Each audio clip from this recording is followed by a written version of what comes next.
Assalamualaikum warahmatullahi wabarakatuh. Baiklah, pada hari ini kita akan menjelaskan pertemuan 9 dalam mata kuliah politik luar negeri, faktor analisis politik luar negeri. Kita akan menjelaskan beberapa teori-teori yang berkaitan dengan analisis politik luar negeri, yaitu kita ambil dari sumber Yuwanto PhD tahun 2018, itu mengenai faktor analisa politik luar negeri. Ada dua faktor, yaitu faktor eksternal dan faktor internal. Faktor eksternal ada beberapa. Yang pertama adalah eksternal tersebut, yang pertama adalah anarki dan kekuatan militer. Ini disebut dengan paham realism, kekuatan militer. Kemudian ada namanya interdependence atau liberation, atau menggunakan norma dan legitimasi, atau disebut dengan konstruktivisme. Jadi faktor eksternal yang kedua ini ada liberation, ada konstruktivisme. Kemudian faktor eksternal yang lainnya yaitu termasuk mainstream klasik, yaitu positivisme dan rasionalisme, itu termasuk eksternal. Kemudian ada faktor internal, itu diantaranya pertama adalah opini publik, isu-isu publik. Kemudian ada identity dan culture, budaya dan identitas. Kemudian ada namanya social group, kelompok-kelompok masyarakat. Kemudian ada namanya link atau jaringan atau oposisi. Kemudian ada namanya organisasi pemerintah. Ada namanya demokrasi dan birokrasi. Kemudian pemimpin, ini termasuk personality pemimpin, karisma dari para pemimpin, itu karisma dari para pemimpin, dan ketokohannya itu. Ini diantaranya faktor eksternal. Kemudian dalam pergeseran politik luar negeri Indonesia pasca Orde Baru, itu ada beberapa karakteristik politik luar negeri Indonesia pada sebelum Orde Baru, bersifat anarkis, rivalitas, dan konfrontatif.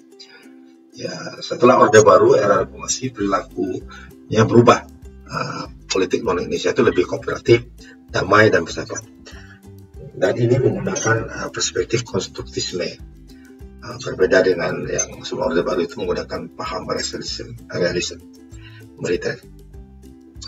Kemudian Pak Karno, itu adalah sebelum Orde Baru, itu adalah kebijakan politik luar negeri Pak Karno yang lebih kepada anarkis, rivalitas, konfrontatif. Kita bisa contohkan yaitu neoliberalisme dan neoliberalisme. Contoh konfrontatif adalah Gayang Malaysia, itu sudah lihat itu Gayang Malaysia. Kemudian pembebasan Irian Jaya, keluar dari Perserikatan Bangsa-Bangsa PBB. Kemudian mendirikan gerakan Neo Emergency Forces (NEFOS). Terus kemudian menyelenggarakan Game of Neo Emergency Forces (GANEFOS) sebagai tandingan Olimpiade. Mendirikan gerakan non-blok dan membangun poros Jakarta Peking. Terus mungkin mencanangkan paling berdiri di kaki sendiri, berdikari. Nah, kemudian kebijakan politik luar negeri Pak Harto itu lebih kepada neorealism, yaitu selalu curiga, tidak percaya, defensif, dan reaktif. Inward looking, anarkis, dan tidak bersahabat. Menggunakan kekuatan material, hard power element, utamanya kekuatan militer dan ekonomi, luas wilayah, jumlah penduduk besar, kekayaan alam, dan lain. Namun hubungan dengan Vietnam bagus dengan politik lain Indonesia yang aktif dan independen dengan peran perdamaian. Jadi hubungan Vietnam bagus ini pada masa Soeharto. Kemudian pendekatan mainstream yang sudah lama, kalau Ali menganggap sebagai kekuatan power material atau hard power. Kekuatan military power, dan kelompok ekonomi adalah dua di antara instrumen yang paling penting bagi politik luar negeri. Nah, pasca Orde Baru, bagaimana organisasi politik luar negeri Indonesia pasca Orde Baru? Pasca Orde Baru, menurut disertasi Atika, politik luar Indonesia itu lebih pada demokratisasi, globalisasi, dan lebih pada faktor domestik, yaitu perannya sangat dominan sekali.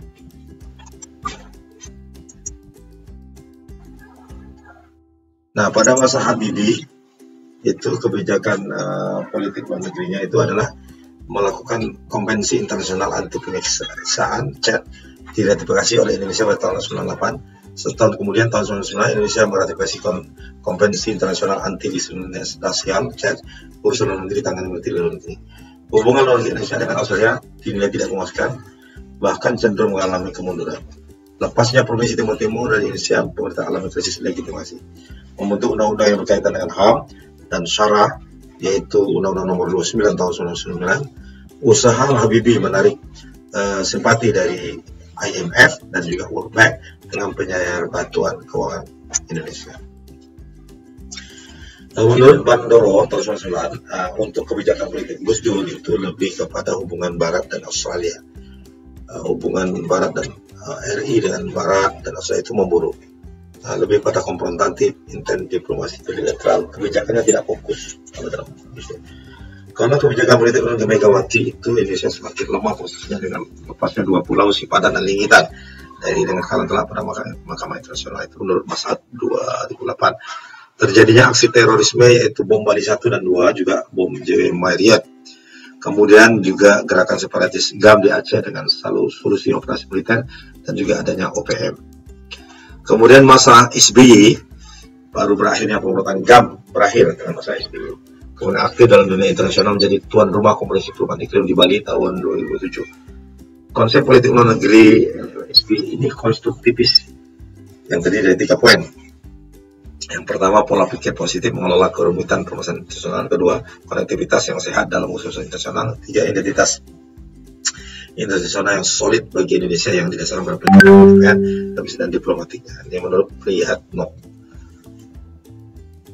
Slogan politik luar Indonesia pada waktu itu adalah 1000 friends, 1000 teman, 0 enemy, lawannya 0. Slogan tersebut diaplikasikan dalam beberapa hal yang kemudian menjadi ciri khas dari politik luar negeri yang dijalankan oleh SBY. Hal yang menjadi ciri khas tersebut diantaranya terbentuknya kemitraan strategis dengan Jepang, China, India, dan lain sebagainya. Maka kesimpulannya, model pluralisme kebijakan luar negeri Indonesia pada Orde Baru pasca Orde Baru dilakukan pemerintah berdasarkan konteks yang terjadi ketika memerintah, kelebihan dan kekurangannya. Namun tetap kebijakan luar Indonesia bebas aktif. Seperti lepasnya Pulau Sipadan dan Langitan adalah untuk menceritakan rakyat dengan cara menjualnya. Begitu juga SBY lebih condong berutang dengan negara lain atau badan usaha internasional politik luar negeri bersahabat, aktif dalam perdamaian dunia. Memiliki rasa kepercayaan membangun kepercayaan terhadap dunia internasional ini, unity, harmony, security, leadership, dan prosperity. Masad 2008. Demikianlah. Kemudian ini daftar pustaka. Demikianlah kuliah kita pada hari ini. Silakan yang mau bertanya.